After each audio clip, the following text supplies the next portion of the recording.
Hi everyone, welcome to खुशी की दुनिया। तो चलिए स्टार्ट करते हैं एंटोन चेखव की बुक द बैट से। तो इस बुक में हम पढ़ेंगे पतझड़ की काली रात थी। ओल्ड बैंकर्स अपनी स्टडीज के एक कोने से दूसरे कोने तक बेसब्री से चक्कर काट रहा था। उसके माइंड में उस पार्टी की यादें घूम रही थी जो उसने आज उस रात आज से 15 साल पहले दी थी। उस पार्टी में एक से बढ़कर एक क्लेवर लोग आए थे और बड़ी इंटरेस्टिंग बात हो रही थी। और टॉपिक्स के अलावा कैपिटल पनिशमेंट यानी कि फांसी पर भी डिस्कशन चल रहा था। पार्टी में आए गेस्ट ने कुछ स्कॉलर्स और कुछ जर्नलिस्ट भी शामिल थे। पार्टी में मौजूद ज़्यादातर लोगों ने कैपिटल पनिशमेंट यानी कि फांसी को डिसएग्री किया, क्योंकि कई सारे लोगों को लगता था कि कैपिटल पनिशमेंट सज़ा देने का एक बेहद दर्दनाक तरीका है जो कि क्रिश्चियन स्टेट में अनफिट और इमोरल है। कुछ लोगों का तो ये भी मानना था कि पूरी दुनिया में कैपिटल पनिशमेंट को लाइफ इम्प्रेसमेंट यानी कि उम्र कैद से रिप्लेस किया जाए। तो मैं आपकी बात से एग्री नहीं करता, होस्ट ने कहा। मेरे हिसाब से तो ना तो कैपिटल पनिशमेंट और ना ही लाइफ इम्प्रिजनमेंट, बल्कि अगर कोई जज करे और खुद के एक्सपीरियंस में से बोले तो फांसी क्या है, ज़्यादा इमोरल तरीका है, क्योंकि फांसी में तो तुरंत इंसान मर जाता है, लेकिन उम्र कैद उससे घुट घुट पर कर मरने पर मजबूर करता है। तो ज़्यादा बुरी चीज़ क्या हो सकती है, जो आपको एक झटके में मार दे, या फिर वो जो तड़पा तड़पा करके आपकी जान ले ले, वो भी सालों तक। दोनों ही तरीके एक जैसे ही इमोरल है, एक गेस्ट बोला, क्योंकि दोनों का पर्पस सेम है, इंसान की जान लेना। स्टेट कोई गॉड नहीं है जो लोगों की जान लेता फिरे। जो चीज़ ये दे नहीं सकता वो ले कैसे सकता है। इस ग्रुप में एक 25 साल का यंग लॉयर था। जो उसका ओपिनियन पूछा गया जब, तो वो बोला कि कैपिटल पनिशमेंट और लाइफ इम्प्रिजनमेंट दोनों ही इमोरल है, लेकिन अगर मुझे किसी एक को चूज करना पड़े तो मैं कहूँगा कि सर्टेनली सेकंड्स वाले को ही चूज करूँगा। जिंदा रहना मर जाने से तो लाख गुना बेटर है। वहाँ एक टॉपिक पर एक लाइव डिस्कशन चल रहा था। बैंकर जो जब यंग और ज़्यादा नर्वस था, अचानक से उसने अपना टेम्पर खो दिया। जोर से टेबल पर मुक्का मारते हुए वो यंग लॉयर की तरफ मुड़ा और उस पर चिल्लाया, ये झूठ है। मैं तुमसे 2 मिलियन की बेट लगाता हूँ कि तुम जेल में मुश्किल से 5 साल भी नहीं टिक पाओगे। अगर बात इसकी इतनी सीरियस है तो ठीक है, मैं भी बेट लगाता हूँ कि मैं 5 नहीं बल्कि 15 साल जेल में गुजार सकता हूँ। 15 साल? ओके डन, बैंकर्स ने जोर से बोला।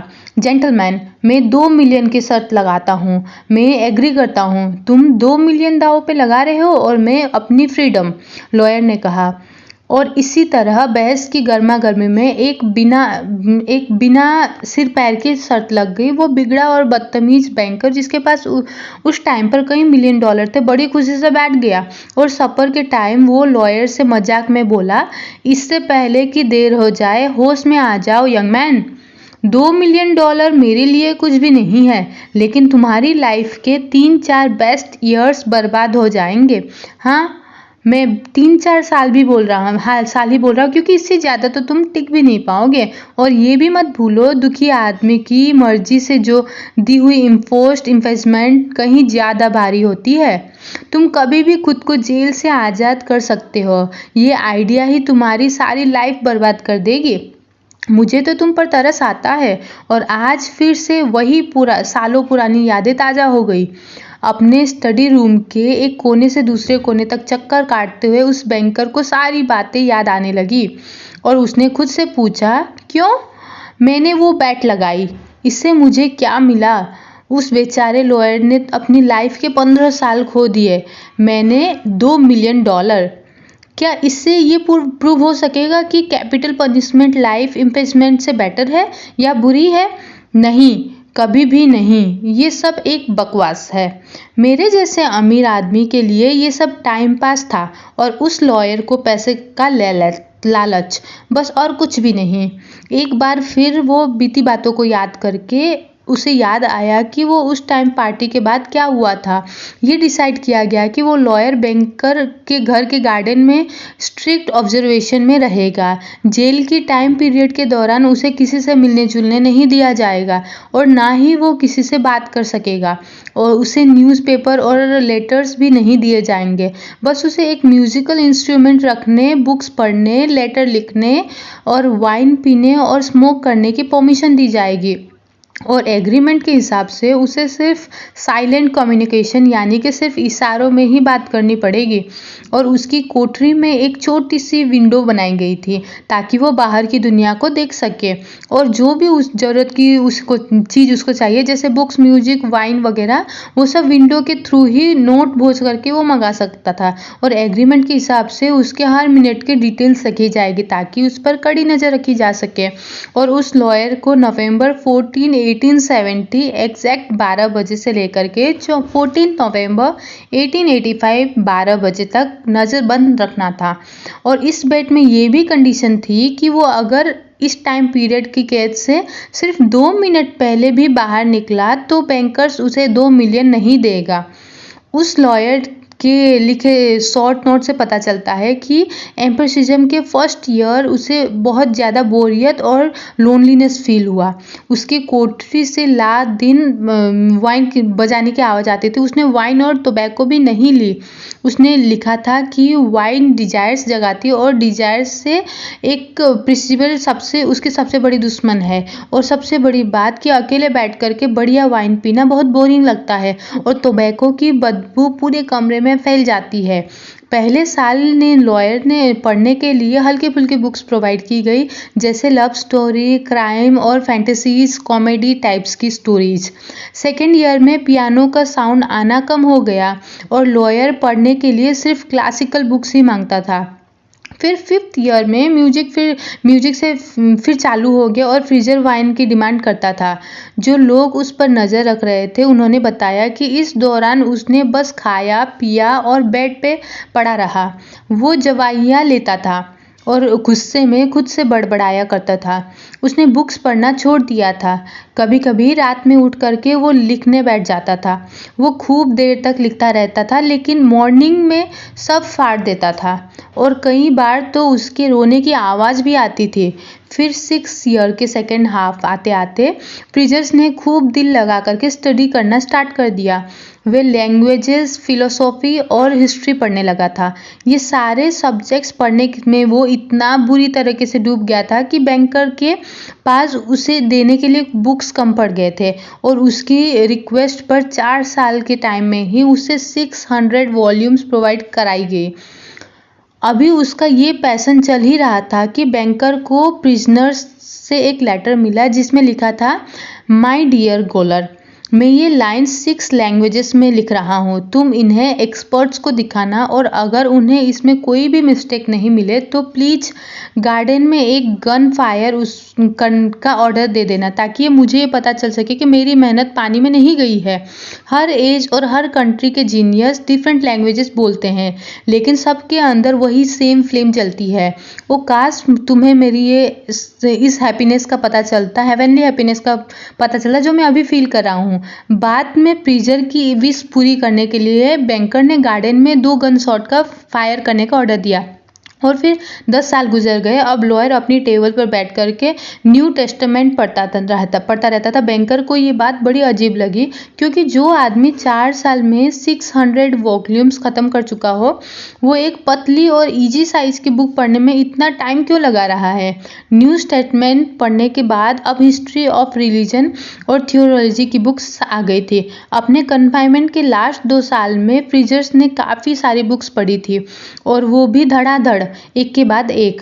और अब वो नेचुरल साइंस पढ़ रहा था, फिर बायरन या शेक्सपियर, फिर वो नोट्स भेज करके एक साथ केमिस्ट्री और मेडिसिन की बुक्स और कई नॉवेल और फिलोसॉफी यानी थियोलॉजी पर टिटिक्स मंगवाता था।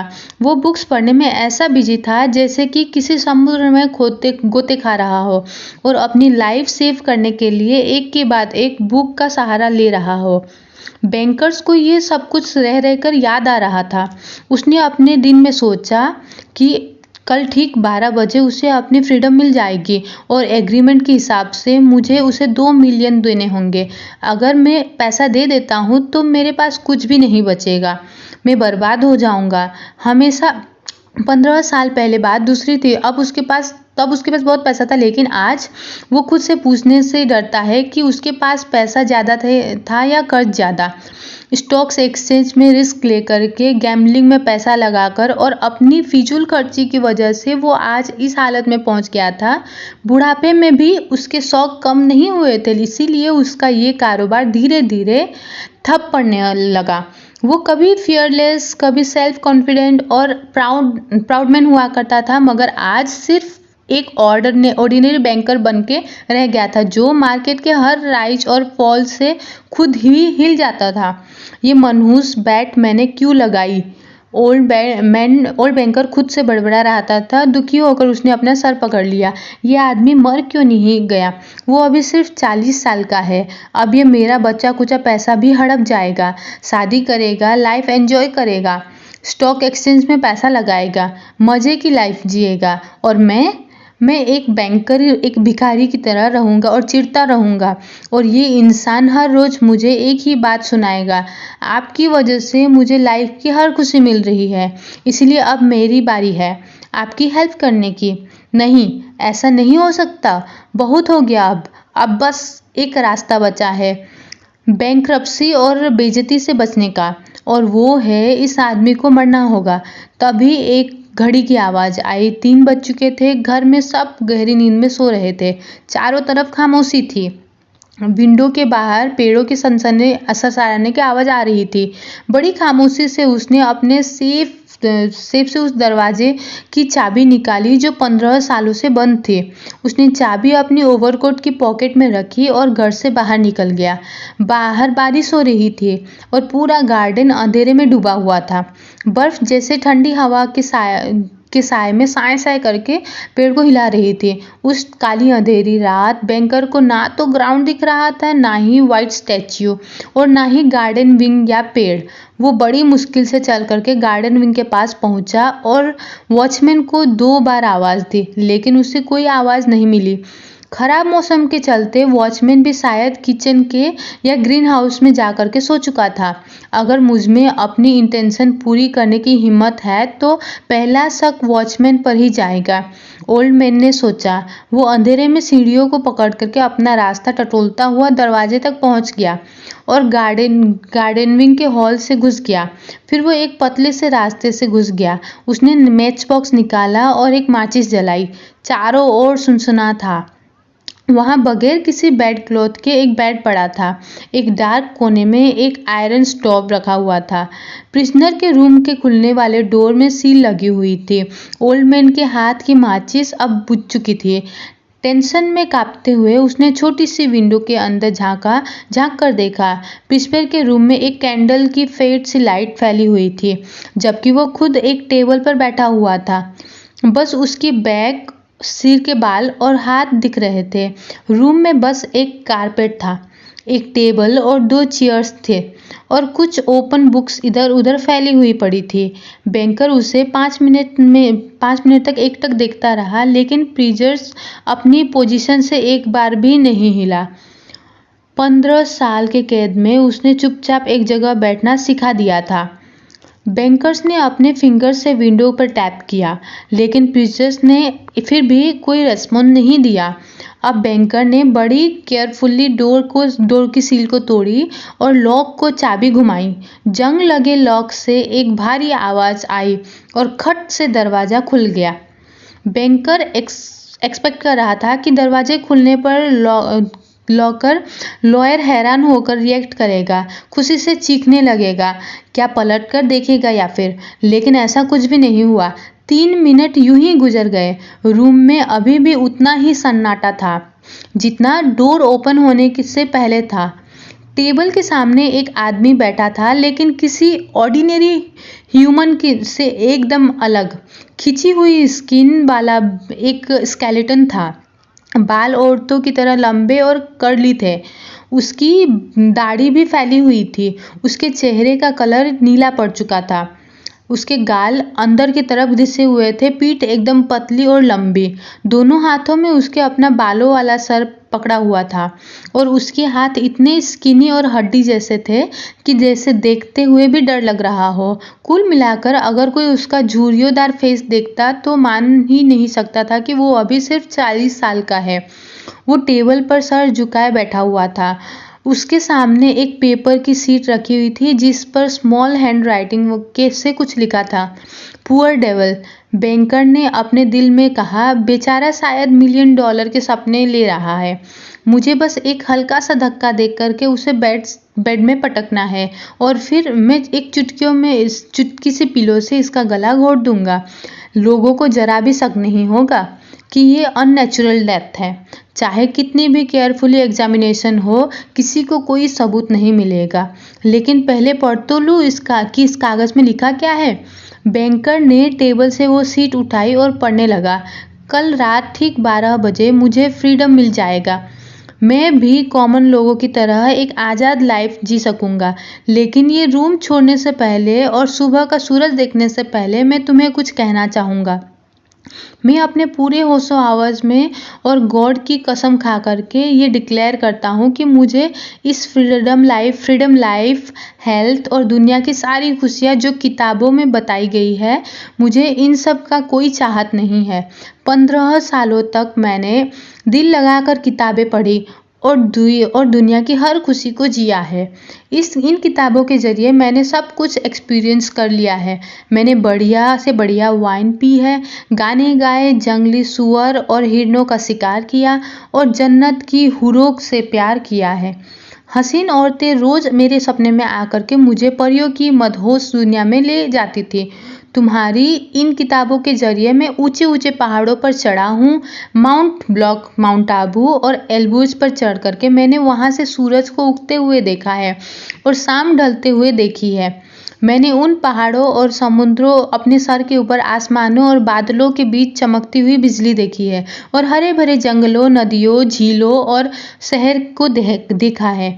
मैंने जलपरियों को गाते हुए सुना है और मुरली की मीठी तान सुनी है। मैंने खूबसूरत डेविल के पंखों को छुआ है जो मुझे गॉड की बातें बताने आया था।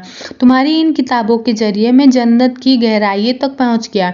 मैंने जादू देखा, मैंने शहरों को जलाकर खाक कर दिया, मैंने नए नए रिलीजियस बनाए हैं और सारी दुनिया को अपनी मुट्ठी में कर लिया है। तुम्हारी बुक्स ने मुझे एक विजडम दी है। सदियों से जो कुछ इंसान ने जाना समझा वो सब मैंने छोटी सी खोपड़ी में कैद कर लिया है और अब मैं ये भी जानता हूँ कि मैं अब तुम सबसे ज़्यादा अक्लमंद हूँ और अब मैं तुम्हारी इन किताबों, दुनिया के हर सुख को और हर तमन्ना को ठुकराता हूँ। हर चीज़ बेमतलब है, आंखों का धोखा है, ये दुनिया बस एक मिराज है और इसके सिवा कुछ नहीं है। बेशक तुमने खुद पे प्राउड होगा, बेशक तुम अक्लमंद और खूबसूरत होगे, मगर ये मत भूलो कि मौत एक दिन तुम्हें भी मिटा देगी। तुम्हारा नाम और निशान भी नहीं बचेगा और तुम्हारा बीता हुआ कल और आने वाला कल सब मिट जाएगा। तुम्हारी सारी अकल और अकड़ एक दिन में मिट्टी में मिल जाएगी। तुम पागल हो जो तुमने एक गलत रास्ता पकड़ा है। तुमने झूठ को हमेशा सच समझा है और बदसूरती को खूबसूरती समझ लिया है। जैसे तुम हैरत में पड़ जाओगे अगर कभी किसी दिन अचानक पेड़ों में एप्पल और ऑरेंजेस के बदले छिपकलियां और मेंढक उग जाए और गुलाबों से घोड़े की पसीने की बदबू आने लगे। ठीक ऐसे ही मैं भी तुम्हें देख करके हैरान हूँ कि तुमने हेवन के बदले इस धरती को चुना। तुम जैसे हो, जो भी हो, मैं तुम्हें जानना नहीं चाहता हूँ। इसीलिए आज मैं तुमको ये दिखा देना चाहता हूँ कि जिस चीज़ के पीछे तुम मरते हो मुझे उसकी जरा भी परवाह नहीं है। मैं उन 2 मिलियन पर लात मारता हूँ जो कभी मुझे जन्नत का सपना दिखाती थी। मुझे इस पैसे से नफरत है। इस पर मेरा जो भी राइट्स बनता था आज मैं उसे खुद ही छोड़ रहा हूँ और मैं अपने फिक्स टाइम से 5 मिनट पहले बाहर निकल जाऊँगा ताकि एग्रीमेंट खुद ब खुद टूट जाए। बैंकर्स ने ये सब कुछ पढ़ लिया और पेपर की सीट वही टेबल पे रख दी। उसने प्रिजनर के माथे पर किस दिया और रोने लगा। फिर वो विंग से बाहर निकल आया। उसे लाइफ में बड़े बड़े लॉस हुए थे लेकिन खुद को कभी इतना हारा हुआ नहीं पाया था जितना वो अभी फील कर रहा था। घर आकर के वो अपने बेड पे लेट गया, मगर बेशुमार दर्द और आंसुओं ने उसे सोने नहीं दिया। नेक्स्ट मॉर्निंग बेचारा वॉचमैन भागता हुआ उसके पास आया और बताया कि उसने प्रिजनर को विंडो के रास्ते गार्डन में जाते हुए देखा था। वो गेट तक पहुंचा और वहां से जाने कहाँ गायब हो गया। अपने सर्वेंट के साथ बैंकर तुरंत विंग में पहुंचा। उसने देखा कि प्रिजनर के एक्सप्रेस की खबर बिल्कुल सच थी। बेकार की अफवाह से बचने के लिए उसने चुपचाप वो पेपर टेबल से उठा लिया और वापस आकर के अपने सेफली लॉकर में बंद कर लिया। दोस्तों, इसी के साथ ये समरी यहाँ पे ख़त्म होती है और हमें ये सीखने को मिलता है कि पैसा सब कुछ नहीं है। हमारी ज़िंदगी के सब लिमिटेड साल और उससे हमें अपने दोस्तों और फैमिलीज़ के साथ गुजारना चाहिए और बुक्स से नए नए एक्सपीरियंसेस लेने चाहिए, क्योंकि मटीरियलिस्टिक ज़िंदगी हमारे साथ साथ एक दिन ख़त्म हो जाएंगे। तो इससे जुड़ करके क्या फ़ायदा। उम्मीद है कि आपको ये समरी अच्छी लगेगी। अगर आपको कोई सजेशन देना होगा तो प्लीज़ आप कमेंट बॉक्स पे दे सकते हैं। Thank you.